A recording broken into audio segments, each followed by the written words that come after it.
Bonsoir à tous, bienvenue à ce flash d'information.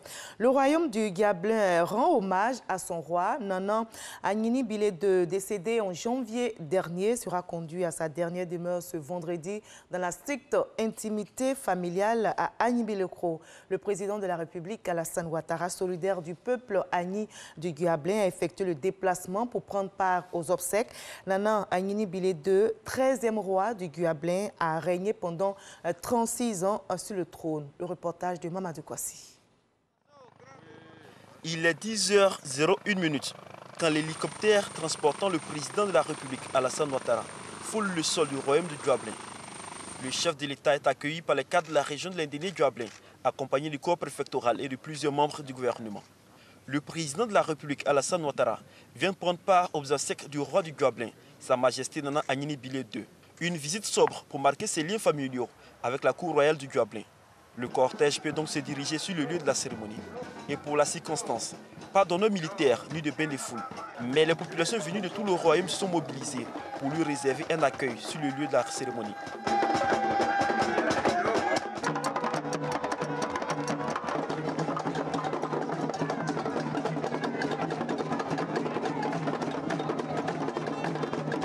Sur les lieux des obsèques, c'est une foule compacte, constituée de différentes communautés et de délégations venues de plusieurs régions de Côte d'Ivoire qui l'attendent.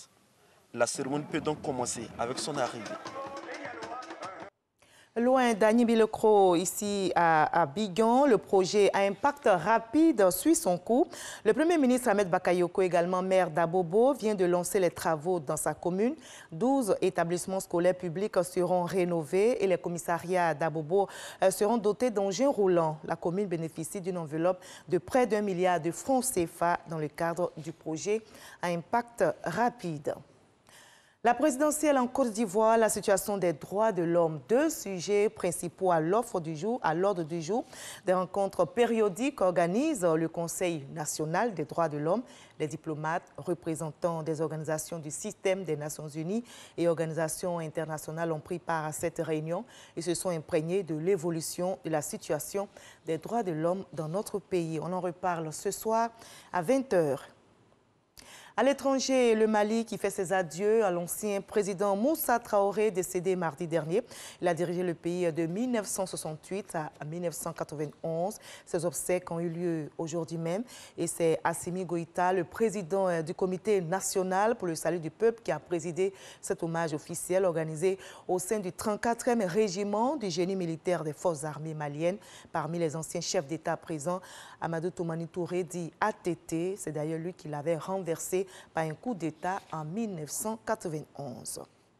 Et toujours sur le continent africain, en Guinée, la campagne électorale pour la présidentielle du 18 octobre prochain est lancée aujourd'hui pour une durée d'1 mois. Le président Alpha Condé a invité les présidents de la Commission électorale nationale indépendante et de la Haute Autorité de la communication, ainsi que les ministres compétents à prendre chacun toutes les dispositions nécessaires pour le bon déroulement des scrutins.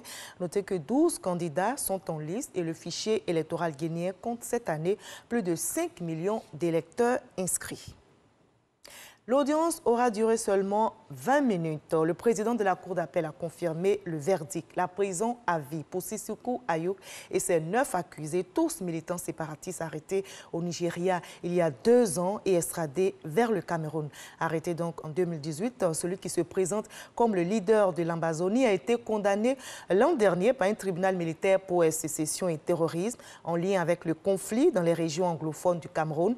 L'avocat des militants séparatistes estime qu'il y a eu déni de justice depuis le début du procès et compte se pourvoir en cassation devant la Cour suprême du Cameroun.